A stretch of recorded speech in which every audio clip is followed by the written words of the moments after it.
Three friends boarded Disney's Galactic Starcruiser to seek their destiny and emerged as heroes of the Halcyon.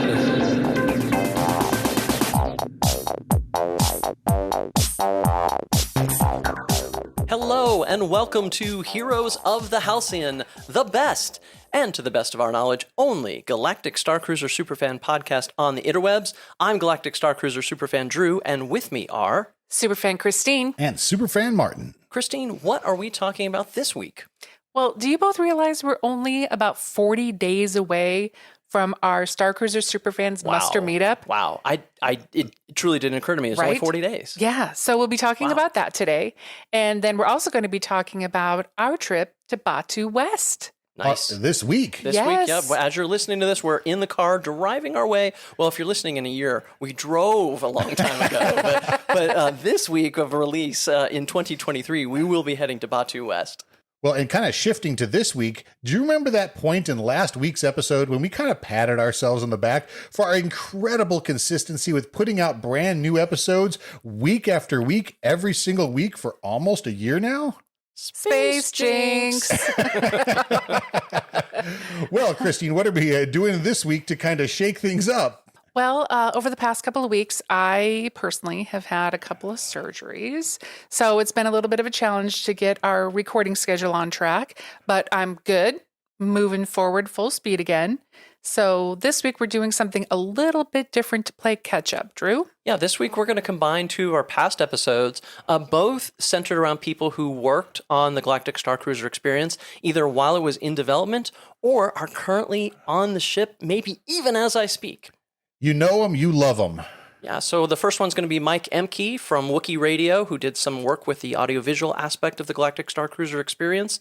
And then we're also going to replay our episode with Jay, the Crucial Crew member, who is one of the people that many of our listeners have reported seeing and is definitely a vital part of the experience, in my opinion.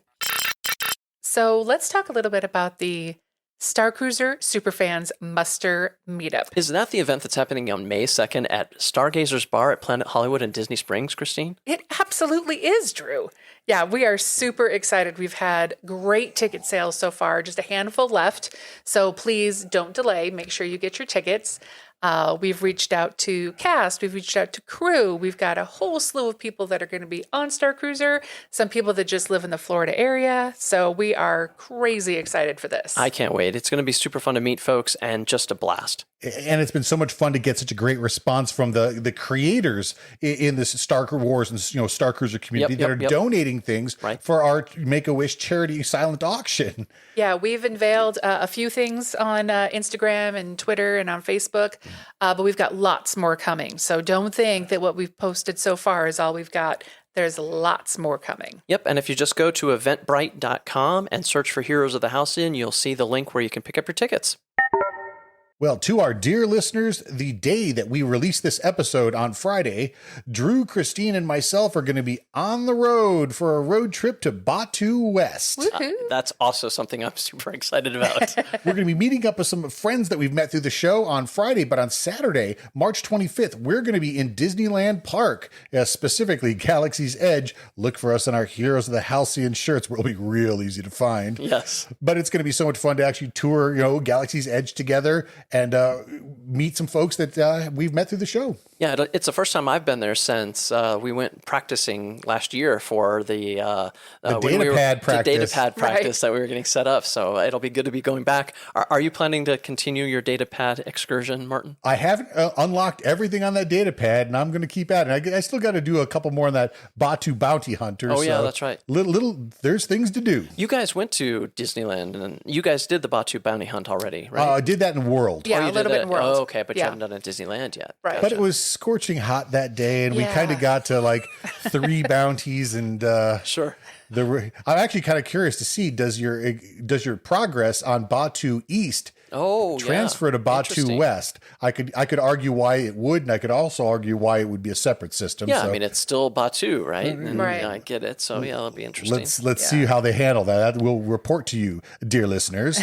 I am a little worried about seeing Mando while we're there, just because part of me still doesn't like that they're crossing the timeline streams. What do you guys think of that? I myself, again, if push came to shove, I'm a time stream guy myself. Yeah. I get why they're doing what they're doing.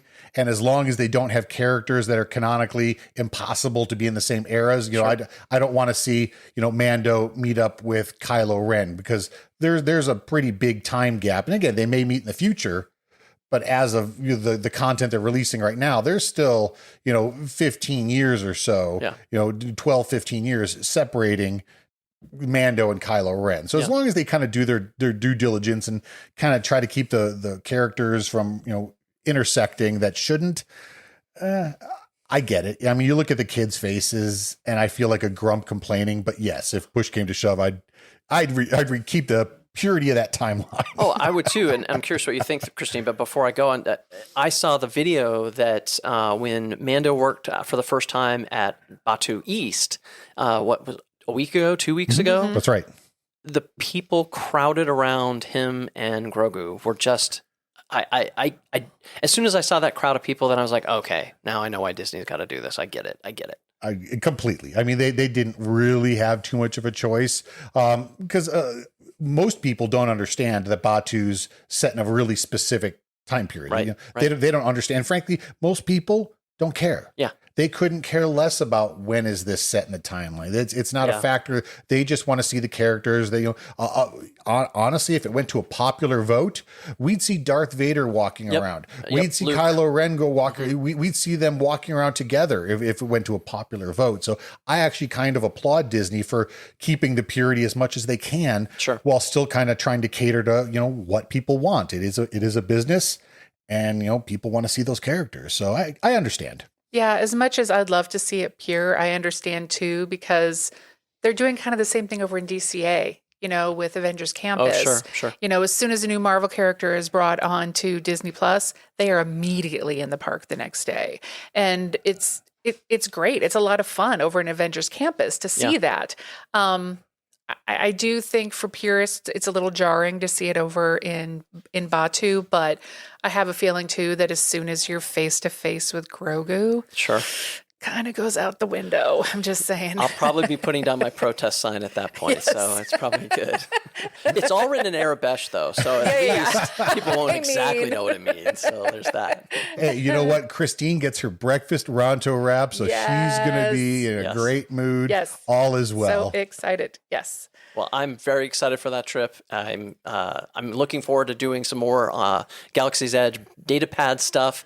I'm also looking forward to seeing some of the other stuff at Disneyland, the new Indiana Jones, how they've kind of re-plussed that up, and of course now Toontown. So it'll be fun to see all that. Yeah, frankly, you know, I've gone on record as saying, you know, let's take Rise of the Resistance out of the equation. You know, that's so above and beyond. You know, you take that out of the equation, and the Indiana Jones adventure at Disneyland is my favorite theme park attraction in the entire world.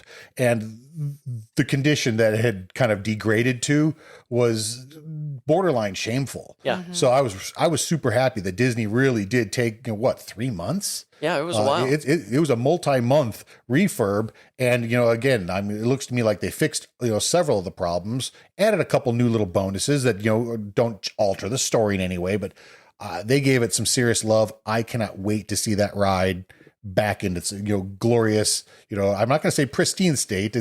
But it's just funny that you're watching these videos of the things that have changed. And we're just going to take Indiana Jones. Every one of the theme park rides at Disneyland are like this, but that they change over the years. I'd forgotten, you know, Christine and I were at the Indiana Jones adventure on opening day, and I had completely forgotten that they had a boulder falling effect on the Jeeps as you're kind of going, I had completely forgotten that whole piece of it. Yeah.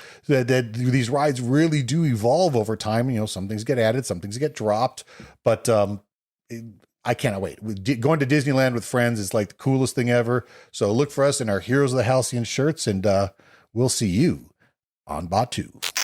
We'd like to send a quick shout out to all of our patrons at patreon.com/Heroes of the Halcyon. As we say every week, your support really does help us produce this content, and we very much appreciate it. You know, we got a fun photograph sent to us this past week. This one was from our patron, Jonathan, and wearing his Heroes of the Halcyon shirt, which, I mean, it's always fun to get those photos of the people, you know, proudly displaying their Hoth team t-shirts. Yeah, so, very cool. We really do appreciate your support, and keep sending those photographs, keep sending us your stories. We love making this content for you. Thank you, Jonathan, and all of our patrons. Okay, well, let's start this party off like we always do. What is your earliest Star Wars memory, Mike?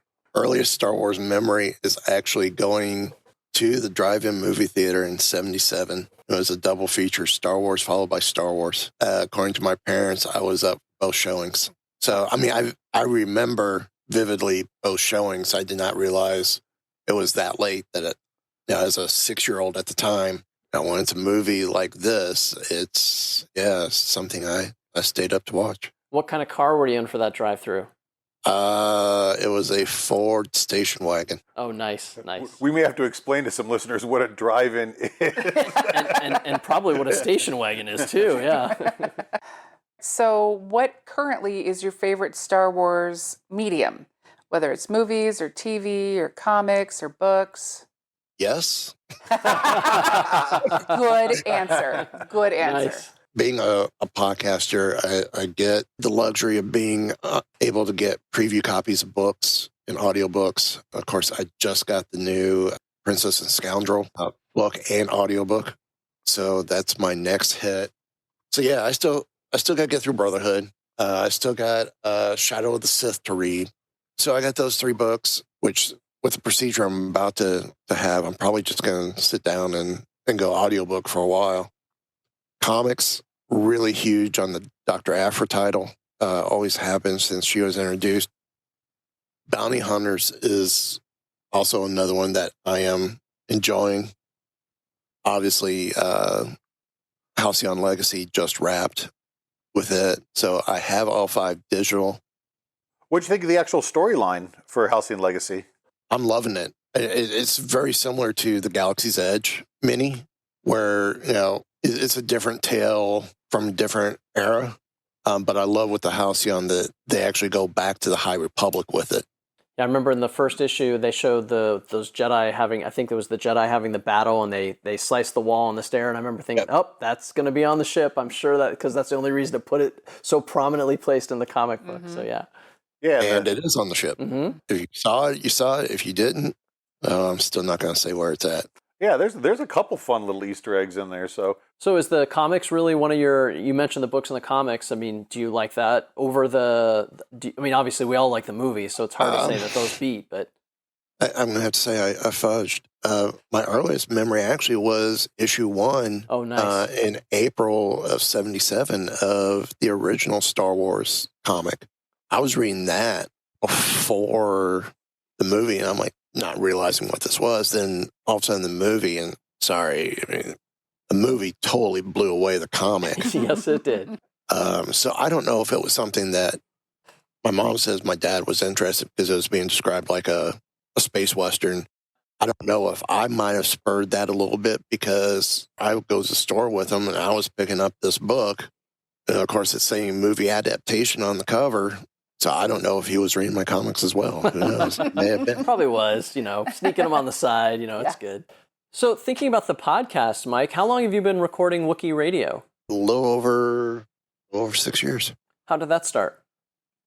Ken is on another show called Geek Watch 1 with one of my co-hosts from Mighty Marvel Geeks. And we had them on Weeby Geeks off and on. We were saying, we need to start a Star Wars podcast. And so we did that. And before we did, it's like, well, let's come up with names, ideas. And so what are your goals for the Wookiee Radio podcast?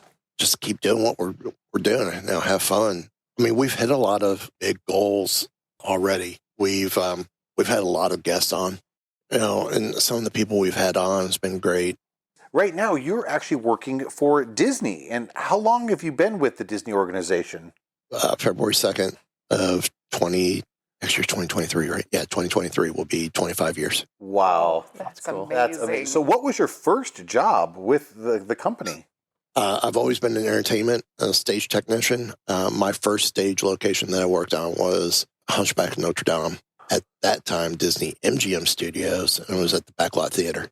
So when did you first hear about the Galactic Starcruiser experience? I think I heard about it around the same time as everyone else. So yeah, that would have been pre-pandemic, 2018, 2019, when that announcement came out. D23, wasn't it? Correct. The announcement came out. I mean, I had heard some rumblings that something may be happening, Star Wars related, but not knowing exactly truly what the project was. Well, when did you actually decide to apply to work on Galactic Starcruiser? I put my interest in September of last year.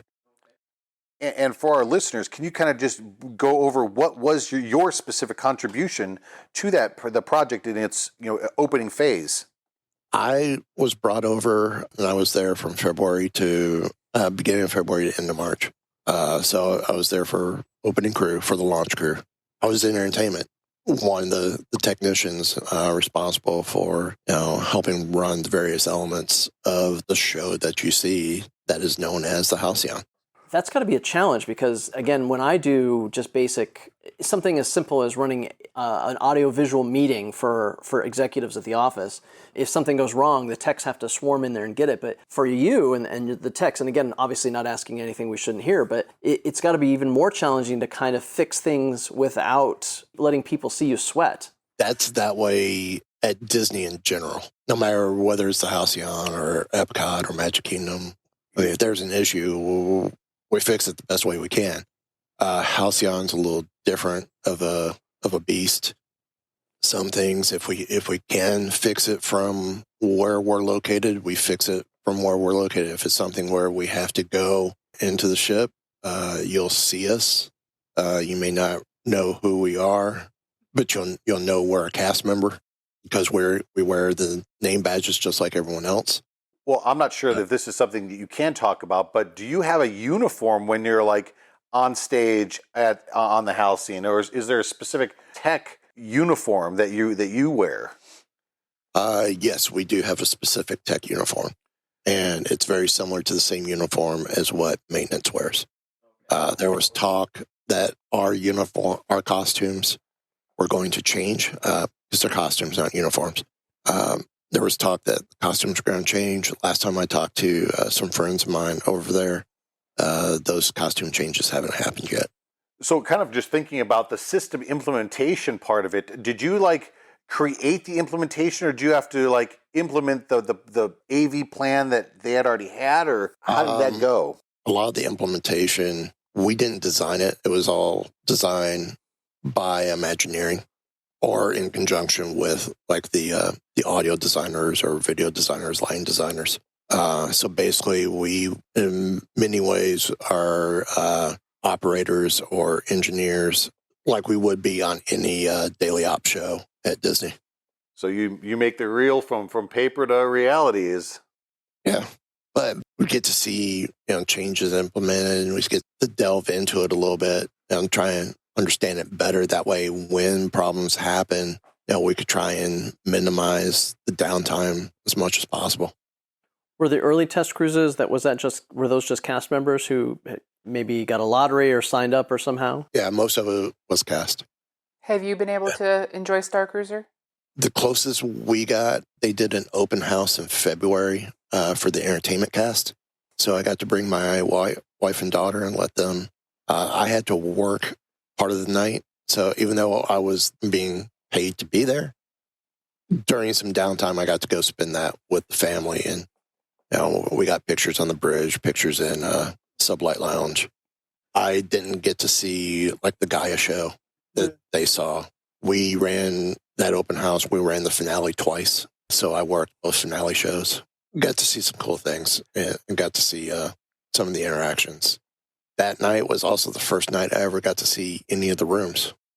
And we saw the standard room and the suite that y'all had, where it's the one bedroom and then the larger living area where the couch could be a bed on its own. And it had that, as my daughter called it, the dog tunnel between the living room and the bedroom. We did that. That's the one we want to do. That's the one we want to do when we go. But to see the two, the only room I haven't seen was the Grand Captain's suite. I will say, comparing the price we paid for the Galaxy class suite, the mid tier suite for our first trip, and we're all in a standard cabin for our upcoming second voyage.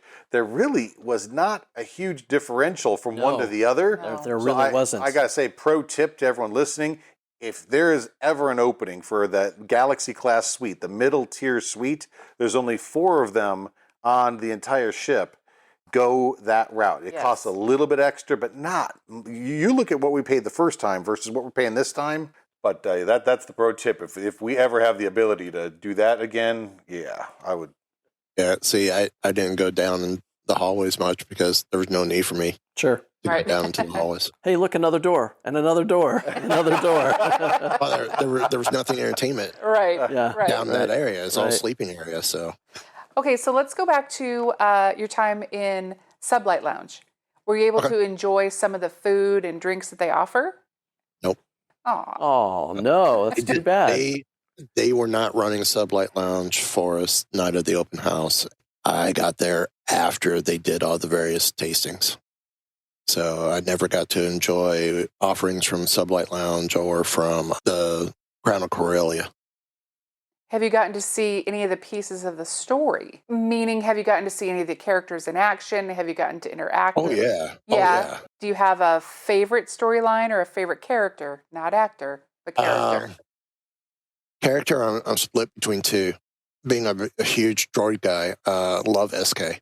And loved how it's a very unique droid for the Halcyon itself.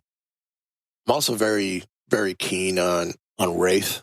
But I dig all the characters in general. It's hard to put one over the other.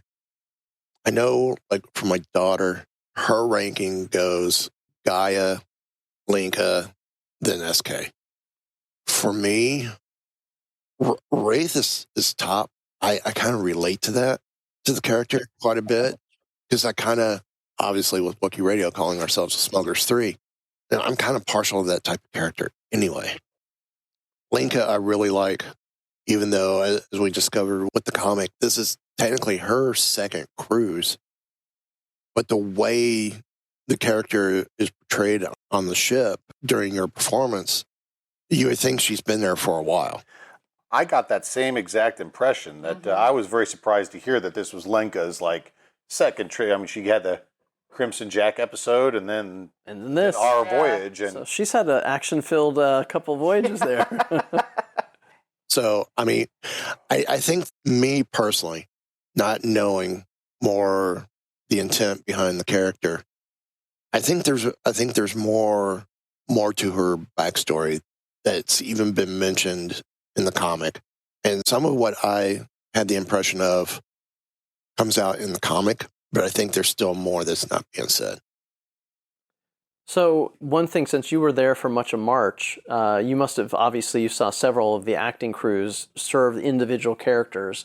Did you, I'm not asking you to pick favorites, I'm not saying that, but did you get to see maybe somebody do the role twice? You go, oh, I wonder if they're going to do that thing they did last time. Or did you see some of the ways that each of the actors make those characters their own? Yeah. I mean, Wraith is Wraith, but friends of Wraith, there are different personalities behind them. These people who are friends of Wraith, being able to kind of peg the personality a little bit is like, okay, cool. Like one of my favorite friends of Wraith is very Gaston-like. Okay. And then come find out a little bit about his personal background. It's like, okay, now I can see why. But Yeah. One of the friends of the captain, I'm good friends with and knew before the Starcruiser. The tips and tricks she tells the captain is quite interesting. I love how the fact that the various friends of the various characters, how they influence the character and how that character actually listens to the friend that particular day. Yeah. Sorry, trying not to destroy the magic. No, it's good, and I appreciate that. And the fun, I'm very jealous because I've seen some bits and pieces of other actors playing the various characters. But again, something that our listeners have heard us say a million times, in my mind, Wraith is my Wraith. It will be very jarring when we go back in October and there's a new Wraith. But I'm very excited to see how that actor takes that character and makes it their own. Yes. And spins a little bit different, things to it. So, but in the back of my heart, I'm always going to be like, well, that's That guy did good, but he was no our Wraith. So, I think we're going to drop into it immediately. oh yeah. I think that we're going to just be swept away the exact same way we were the first time, but there is going to be that first moment of, wait a minute. Yep. Well, speaking of, are there any, I mean, again, not trying to get you to talk anything you shouldn't, of course, but are there any fun stories that you had from working on the Starcruiser or anything you might have observed? Probably one of my favorite memories. I was probably 2 weeks in, maybe 3. But I was there the day Oscar Isaac did his filming. Cool. And to see him come off the elevator, look around, like, oh my God. And this is a guy who was on the movie sets. So for him to go, okay, and almost being, and it looked like he was almost in tears because he was so overwhelmed because of just, I think for me, that said, okay, yeah, we did this right.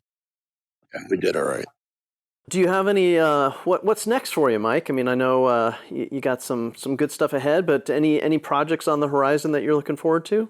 Being back at Epcot, I got to do a little bit of the Garden Rock series. Before I left for the Starcruiser, I was involved with the Disney on Broadway series. When I found out I was going to the Starcruiser, I was working on the return of Candlelight back to Epcot, the Candlelight Processional. So when I get back, I should be helping wrap up the To the Beat series at American Gardens Theater, or what we call Amgard, or working any of the other daily op stages there at Epcot. And I'm hoping with the holidays that I'm back involved with Candlelight Processional again. And then, of course, after the first of the year, involved with the Broadway series. I've always wanted the Candlelight Processional is on my list. That's something I want to see someday. I'm afraid of the parks at the holiday season. That's my only fear. Oh, they're magic. Yeah. Oh, is Yeah, it they pretty are. cool? Have you ever gone down to Florida to any of those? Not in Florida. We've done land several times during the holidays, and it's just spectacular. Yeah, Land, it's and the amazing. world's just got to be that Yeah. plussed up. I mean, Sure. Yeah. It's big. So just as a theme park fan, what is your not as a Disney employee? What's your favorite Disney World park? Studios. Well, you've got a lot of Oh, memories good. there, I imagine. I was only there 18 months. Oh, okay. But then I also spent a summer there when they first started Global Techs. I spent a summer back at mainly doing Voyages of the Little Mermaid for the summer, which was fine because it was a hot summer that year and I got to be indoors all day. So I'm like, sure, indoors, air If you conditioning. want me, Yeah, twist I'll my take arm. this. It's more until 2019. I would have said Animal Kingdom was my favorite park. How I got hired was to help backfill people who were transferred over to Animal Kingdom and help start up the entertainment department for the various shows there. So I remember seeing Animal Kingdom. Now it's where the Kavi River Ride is in Pandora that used to be Festival of the Lion King. I remember my wife and I, during cast previews, we're going in to go see the show. We're seeing cranes drop in trees right around that area. I'm like, okay, cool. But I would go on days off and just grab a couple sodas, sit on a bench, and just soak it all in. I mean, it's a comforting park. Now, like last night, we got to do what's called Cast Iridescent evenings. And basically, it was a party available to the cast members. We chose studios, and our event was last night. I was joking with my wife as we're going from over by Muppets through that tunnel. As soon as we cross through, I'm home. Yeah. I mean, for my 50th birthday, I spent all day there. And that's when I finally got to ride Rise of Resistance for the first time. It was on my 50th birthday. Oh, that's great. Rise of the Resistance is just such not only a technological marvel, but just a story. I mean, there's no ride. I do have to give a lot of love over to that Avatar Flights of Passage over at Animal Kingdom. That is a breathtaking attraction. To But me, it's that's a not. scaled down version of Soarin', though. To me, it is too. Yeah, Martin, I've had this conversation as well. It transported me. I love that. But Rise of the Resistance is so above and beyond anything anywhere. Figure there's 4 different ride systems involved in that ride. It's Yeah. something else. I mean, Yeah. in 18-minute total, attraction time. I mean, that's just unheard of. And the next time we go in October, we'll have a cute little badge. We'll have a little badge. Gets us in the and cool just, kids line. Yeah, just to walk right in. Exactly. That's right. That'll be nice. That's right. That'll be nice. Well, Mike, if people wanted to find you on the interwebs, where would they find you? Well, Star Wars related wise, they could find me at Wookiee Radio on Instagram, Twitter, and on Facebook. If you want to email me, feel free to email me at weebiegeekspc@gmail.com. Or you could email the show at wookieeradio@gmail.com. I also run 2 other shows, Weebie Geeks, which is a general pop culture show, and Mighty Marvel Geeks, which is a Marvel show. It's been so much fun just meeting you, and thank you so much. Oh, sorry. Thank you, guys. Well, Jay, thank you so much for taking the time to talk with us today. And something that we like to, ask all of our guests to kind of give an idea of, their history with Star Wars to our listeners is, what is your earliest Star Wars memory? This is actually a really awesome question.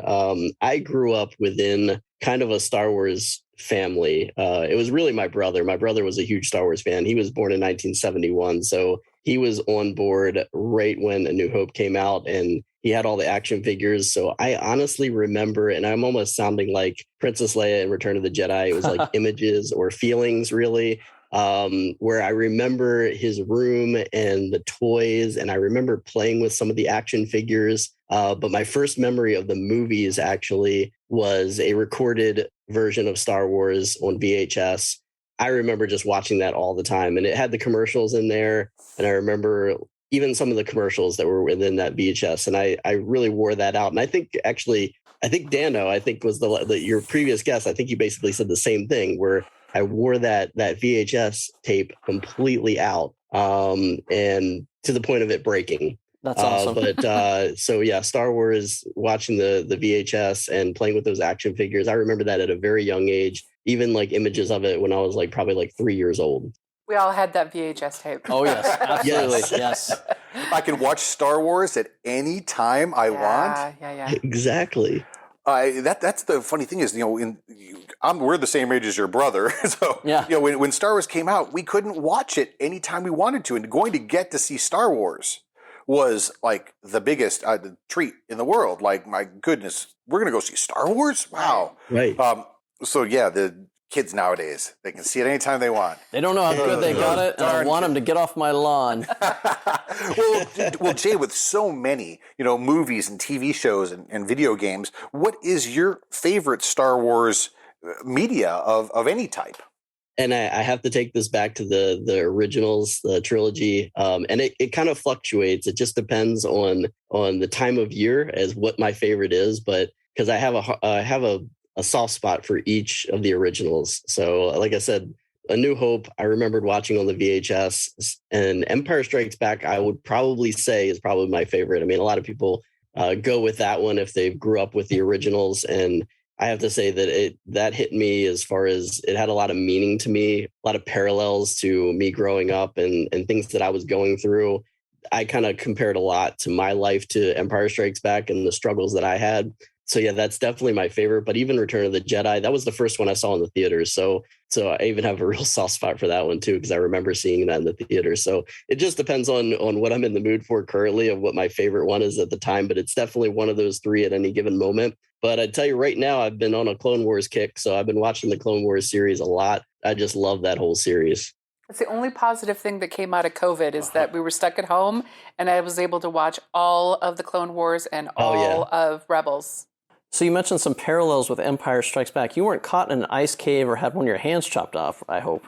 Well, I did originally live in Maryland, so it was very cold and snowy there. So, Nice. But I do remember playing in my backyard with my neighbors and acting out those scenes, which was, really cool. And that was always my favorite, the Hoth scenes and the Hoth battle and everything. That was probably one of my favorite parts of any of the movies.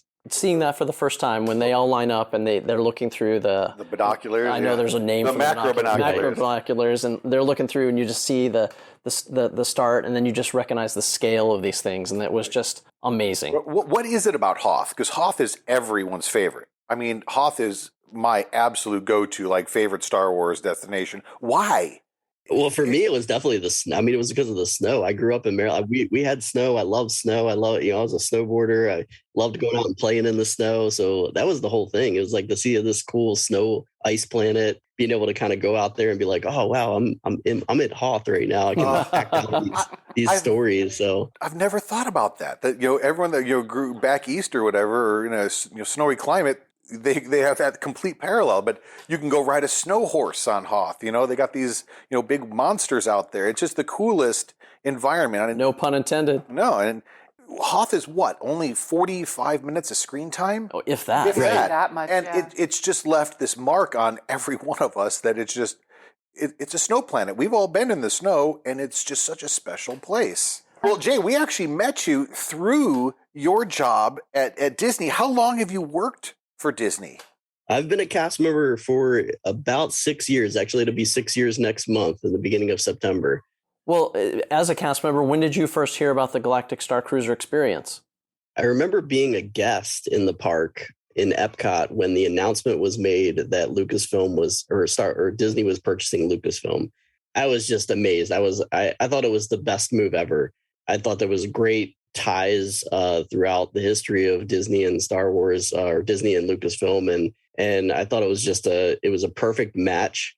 I remembered like rumors that there was going to be this Star Wars hotel at some point, that was one of the rumored features that Disney was going to come up with, whether it was going to be a Star Wars land or a hotel or something. And I just remembered thinking that either one of those would have been great, a land or a hotel. Any of that would have been amazing. And of course, we got Galaxy's Edge, which was unbelievable. And then when really the hotel started to come to fruition, I was on board. I was like, wow, this is just going to be amazing. I don't care what the cost is. I'm going to want to stay there at some point.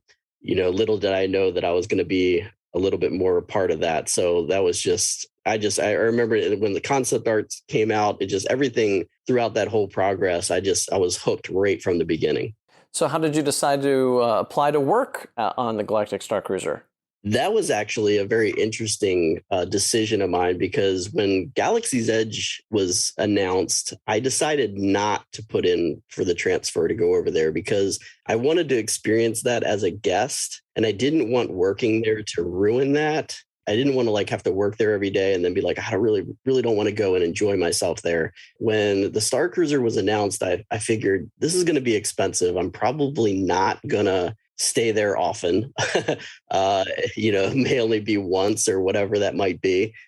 I really was like, if I'm going to work somewhere, this might be where it is. But I still was very unsure, because I really was in a safe place, and I loved what I did at Magic Kingdom, and I just was really happy there. But I went to they had an event where you got to go and look at some of the features of the hotel and get an idea of some of the roles that were going to be provided. And when I walked into that room, and I actually saw a former manager that I had worked with, and she said, "Are you going to apply?" And I said, "I'm not really sure." And she said, "You need to apply."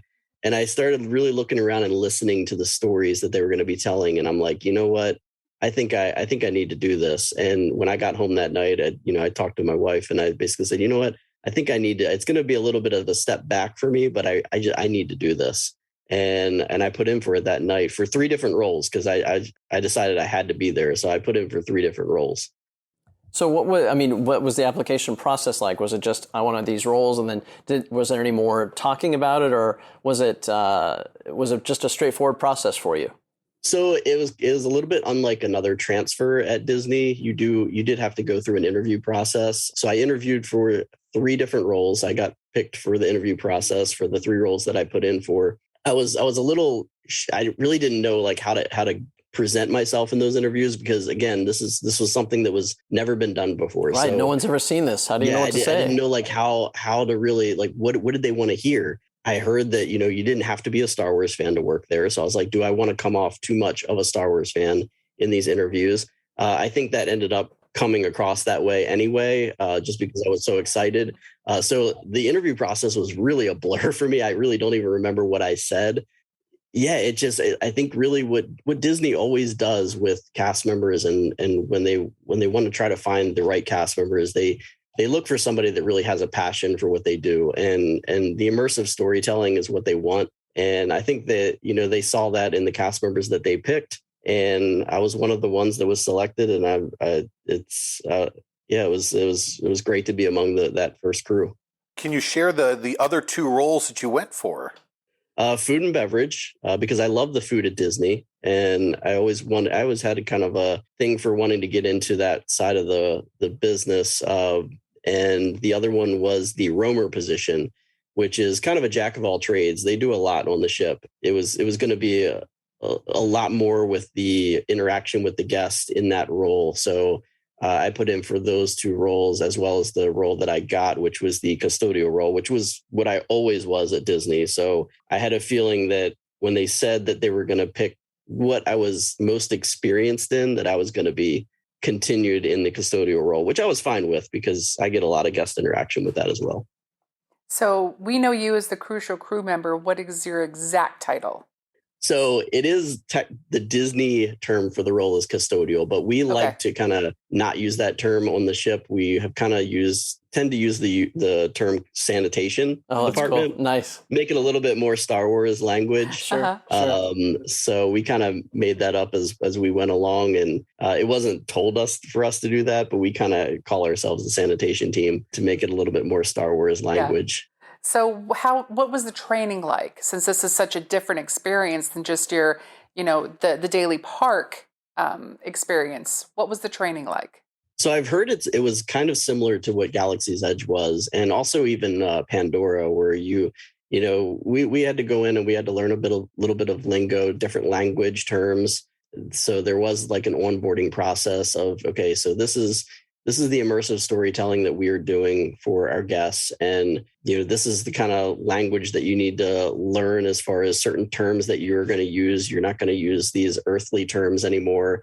So we learned all that, and they told us, we had a lot of leeway with who we wanted to be as our characters. So I went home and opened up Google Notes and the Google Keep, and basically created my whole backstory from all the way back 8 years before the Battle of Yavin, which was when I was born. So I really dived into it and what I was going to bring to the table, and our backstory. We were at free will to kind of the little the better. Actually, I felt that me being a Star Wars fan actually kind of hurt me a little bit, because I actually have to dumb it down a lot. When some of the passengers come up to me and they start talking about some of the characters and history, I gotta actually play it dumb a little bit and be like, I don't know who you're talking about. Yeah, so it's kind of weird. Like, I kind of envy some of the cast members that have no Star Wars knowledge. Yeah, that makes sense. I'm kind of curious, is that when you put together this detailed backstory, was there any kind of Star Wars timeline police that you needed to kind of run your backstory through, and was there any kind of approval process for your backstory?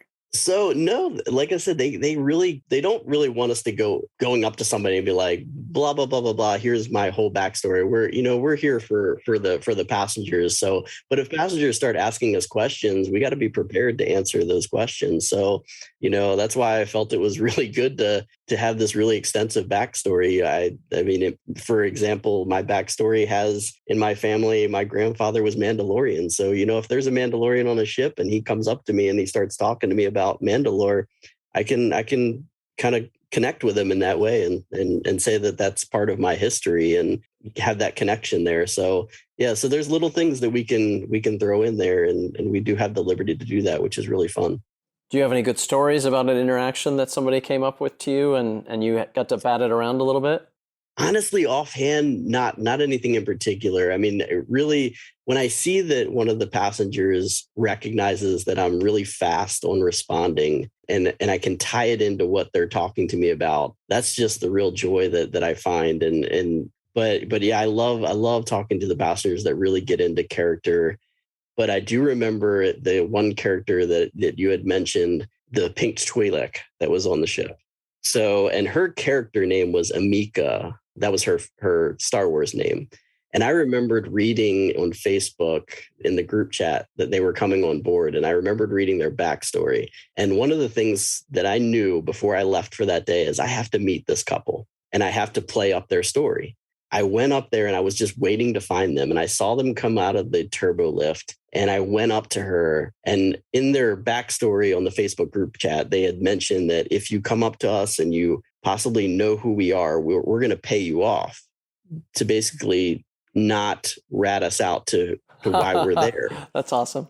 So I went up to them, and I had this, they came off the turbo lift, and I looked at them and I said, I had this confused look, like I may have known who they were. And I walked over to them, and I looked at her, and I kind of pointed at her, and I said, Ehmcke.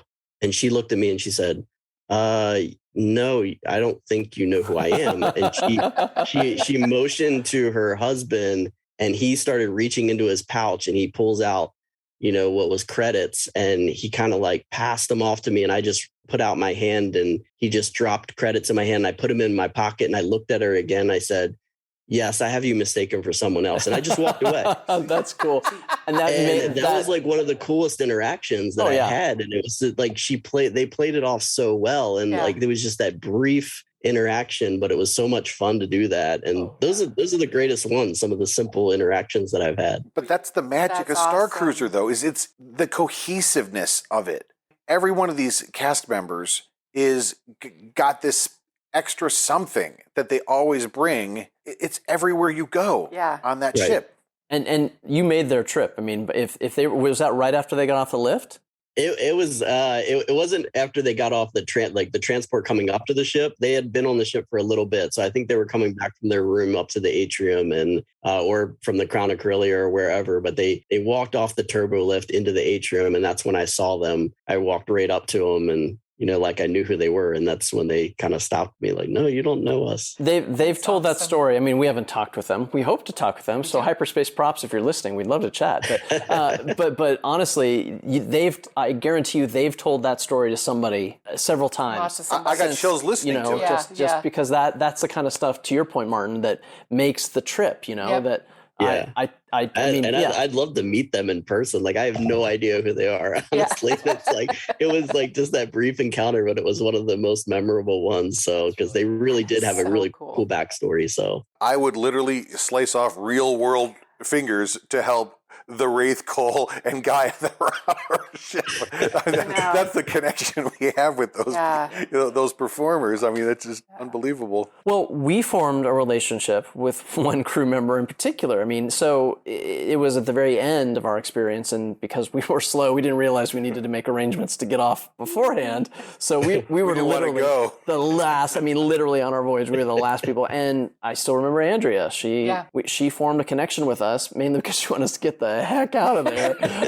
but just I'll remember that story about Andrea forever, just like Ehmcke, or I don't know their real names. They'll remember you from that. That's really cool. Are you able to tell us a little bit of your backstory and your character?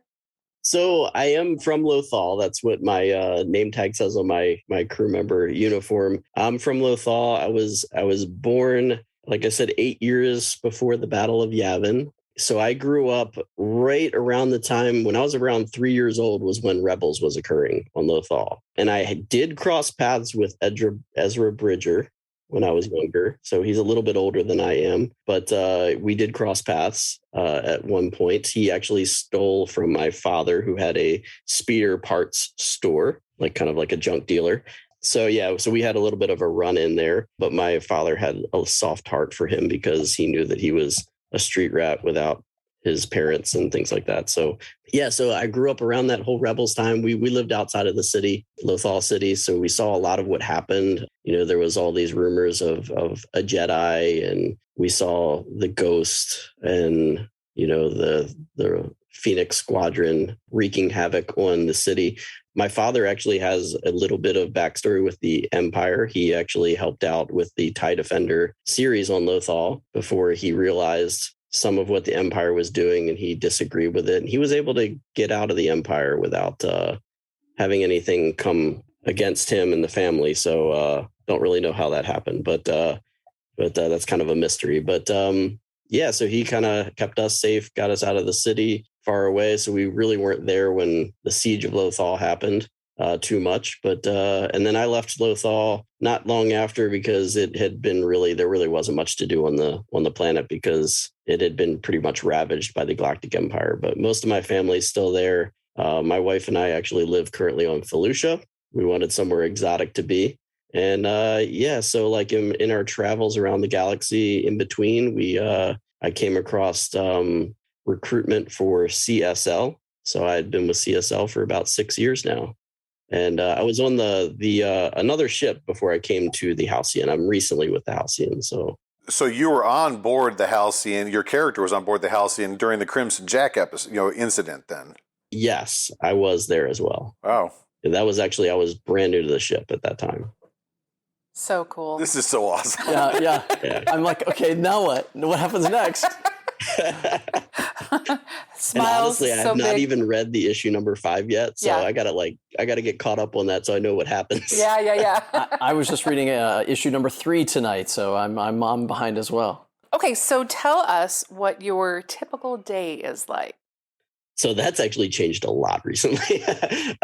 My schedule has like really gone crazy recently because I'm kind of doing a little bit of a new role within my role. But so I'm actually a part-time cast member, but I am pretty much there full-time, usually 5 days a week. So, and we don't have to be there because we're not the servers or entertainment. We don't have to be there for the duration of the 2-day cruise. So like I might be there on day 1 and not day 2, or I might be there both days. So it's almost, when I get there, I have to think my mindset, okay, what day is it? Or, am I going to be here for both days? How am I going to set up myself with, what I do? And then also how I interact with our passengers.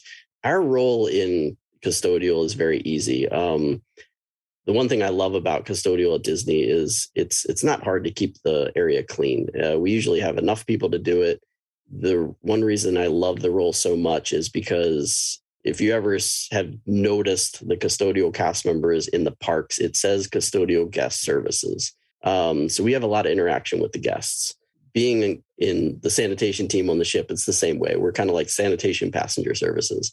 So we kind of help out and kind of in any way we can when the guests have questions, they come up to us. They can't tell the difference because we all are dressed the same. So we got to be ready for all that interaction and to help assist with possible data pad questions and maybe direct them in the way, not by actually giving them the answers, but maybe kind of helping guide them to where they need to go without actually telling them the answers, which is kind of tricky. It's kind of just a mix mash of everything. I honestly, most days I forget what day it is, what day of the week it is, but it's great. Like once I get there and I realize, okay, it's day 2, it's Batuu day, and I wasn't here yesterday, and I know exactly what I'm going to be doing and what the schedule is and what's going on and where everybody is. Once I get that, and it takes that 10 minutes to figure it all out, then I'm good to go. So how specialized are the roles for the crew members? Is there cross training, or is it everybody pretty much has their lane and they stick to their assigned duties? What's it like being a crew member? So yeah, we are probably one of the tightest teams that I've ever been in at Disney. That was put into place pretty early on, always having a lot of meetings together before we opened and really gelling as a team, doing a lot of activities together as a team. And I think, before we started having passengers on the ship and we just got to kind of play around and figure things out, we gelled really well together and we became a tight group. And this opening team was just amazing. Like we all felt like a family, closer than any other team that I worked with in the parks, for sure.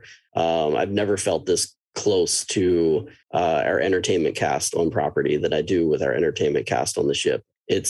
We work together so well. We play off of each other. They know we all want to play, and they know who knows what as far as knowledge of Star Wars, and who really like has that deep dive of, I want to really like get involved in as much storytelling as possible. And some of them know that with me, and they'll come up to me and play off a story with me. And I'm just blown away. And I just love it every second of it. I feel like, honestly, I'll go home and some days I feel like I'm part of the entertainment, and Well, you are, you're part of the, It's just like, I never would have dreamed that. And I thank them every day for like really I tell them that, this is what I used to do when I was 8 years old playing in my backyard. And now I'm doing it every day as a job. And it's amazing. They're making my dreams come true. So I'm right there with them. So it's just awesome. But yeah, we help each other out all the time. Like, sometimes I'll be running back to the kitchen and grabbing somebody some coffee, or, we really do. Like, if we ask, how do you do this? Can I, learn how to do that, or learn what goes on in this area? They're going to let us in on that knowledge so that we can assist, which is really amazing. Having gone to the parks a bunch in my whole life, I can say that I don't remember any of the crew members that I worked with. They always were very polite. They always were very nice and smiled. I've never had a bad interaction at a Disney park, which is great. But I don't know anybody's names. Like, I know Andrea. Right. And like Jay, Right. I hope that when we go back, it would be amazing to run into you, And We'll be giving you our dates so you can ask for those. Yeah, one of those I'm things definitely on. gonna. Yeah, least one. so and I'm actually planning. Well, tomorrow I'm gonna be on this ship because I wanted to be there for Sarah and Steven. Oh, yeah. they're Yay. on the ship right now. So Yep. Yeah. I've already communicated with them, and I'm like, I'm gonna be there tomorrow, so I'm definitely gonna meet you because I've never met them Crazy before, cool. and I'm so excited. Yeah. The fact that you're part of a group that gets to make relationships with guests and actually gets to be part of the magic sauce that puts them together, that's just super, super cool. So because you're so involved in the stories with the entertainers, do you have a favorite character, not actor, favorite character or favorite storyline? So my favorite character on board has to be Croy. That it's because most of my interactions on the ship end up being with Croy. Okay, so we talked a little bit about the fact that you applied for food services. What are some of your favorite foods on Galactic Starcruiser? The dinners were outstanding to me. When I did the test cruise and we got to have both dinners because we came both days and we got to experience that, both of them blew me away. Just the way everything looks so out of this world, but it is things that we eat every day. And the blue shrimp, I mean, we saw pictures of it, but when it came to my table, I just couldn't believe it. Yeah, it's not quite the same. Nope. I stole everyone's shrimp. I loved He it, did. and I love the did. fact that now I live on Felucia and I can say, Yep. This is the Felucian blue shrimp. I have this all the time. It's wonderful, and I cook it a little bit differently, but it's just so awesome. Like but the bantha, the braised bantha is by far the best. Oh, I had 2 helpings that first night. I distinctly remember. Yeah, that's great. But and as far as desserts go, I can't get enough of the mochi ice cream. And I didn't have any of that, so that's on my list of things to get when we go back. So that occurs during the sweets and treats. Just Okay. give you a heads up. That comes out at that time, and it's really super. It's super good. If you've ever had mochi, I've had mochi, but this takes it to another level. It's amazing. And some of the items in the Sublight Lounge, the little small bites that you can get there, are just outstanding as well. So. We did our time in the Sublight Lounge. We're going to do even more next time. Yeah. Yeah, I don't recall what it was called, but it's basically the green beans, whatever the actual. Oh yes, those crispy green beans. Holy they're so cow. good. Yeah. That and I also I don't see a lot of people order it, but I'm a huge smoked salmon fan, and the cannoli that's basically smoked salmon in a cannoli is amazing. They got the 4-person drink there now.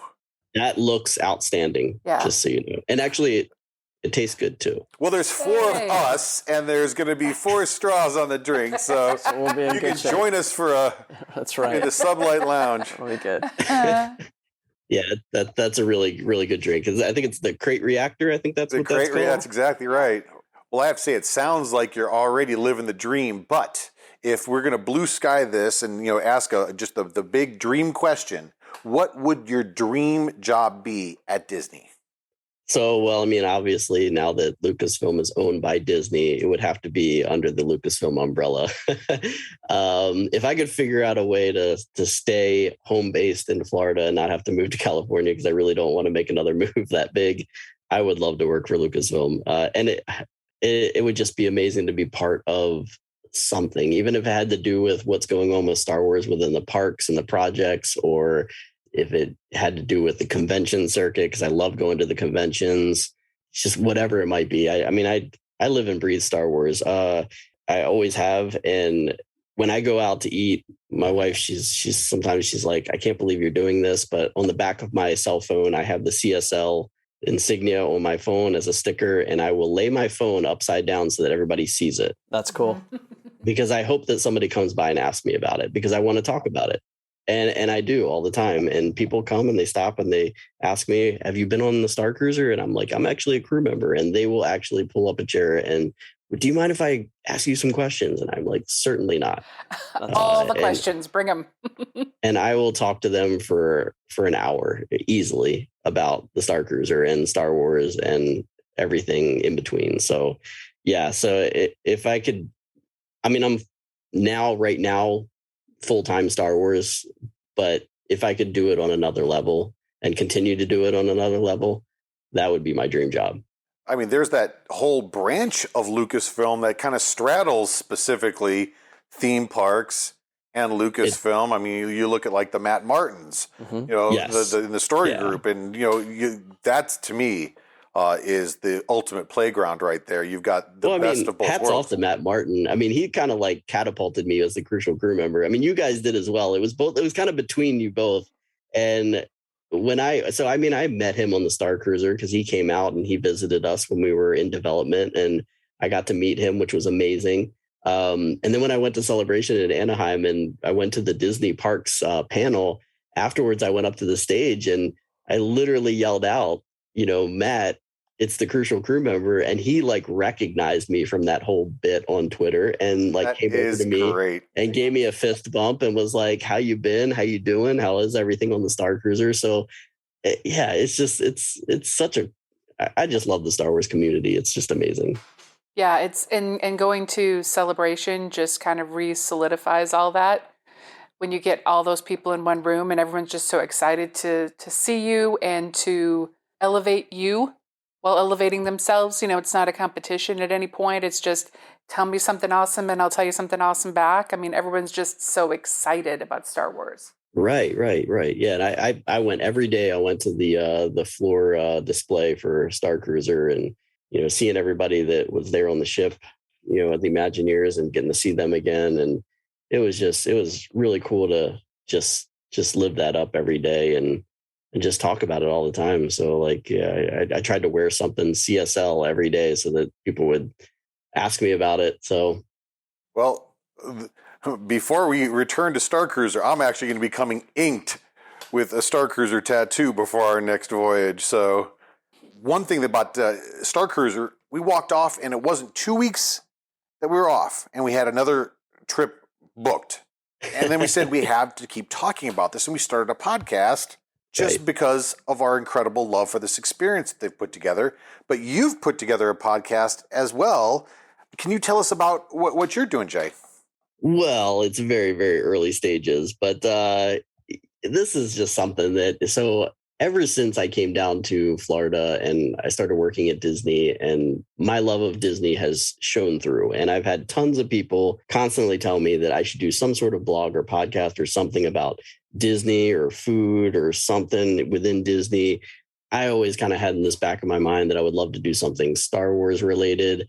When the whole crucial crew member thing kind of started getting out there and everybody started, you know, kind of catching on to that and really liking it, the people I work with, and kind of first it started as a joke, but I'm like, could I really like, you know, promote this and do something with it in a different way? I figured, you know what, let me just start focusing on what I love about Star Wars. You know, I don't get to buy every bit of merchandise or, you know, get to everything that I would love to get to as Star Wars, but I go to all the celebrations. I try to get to the parks at least once a month, the Galaxy's Edge. I'm on the Starcruiser. I try to keep up with all the series. I definitely keep up with all the series on TV and the movies. And I try to keep up with some of the comics and everything. So what I love to read and watch and see and experience, I figured, you know what, why don't I just talk about it in some way? So yeah, so I threw something on a recorder the other day as I was driving in my car to work, and I don't know how it really turned out because it was really bad audio, but we're going to see where it goes and see if people like it and how this kind of turns out. I really don't know what direction I'm going to go in with this, but yeah, I just there's too much to talk about that. I just got to express it, and hopefully, just people enjoy listening to me talk about it, and maybe they'll see something that I really love, and maybe that'll connect them with it, and have them along for the ride with it. So we'll see what happens. Yeah, the passion definitely comes across. That was one of the things that was fun when I was listening. And it was like, I feel like I'm talking to somebody who clearly loves not just Star Wars, but Disney.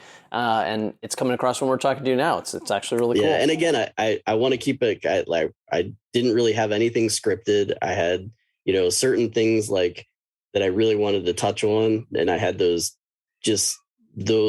notations down, so I could just be like, all right, I want to talk about this, but I didn't have anything of what I wanted to say. So it really all came from the heart. So whatever came out, that's what came out. And that's what I figure, if anybody really wants to hear the true self of me and my love of Star Wars, that's the way I want to do it. I don't want it to be scripted or anything like that. So, maybe it'll grow into something else, and maybe it'll be some live streams or something from Galaxy's Edge and things like that. And maybe Celebration London when I get there. Maybe I'll do some live streams. Who knows? We'll see.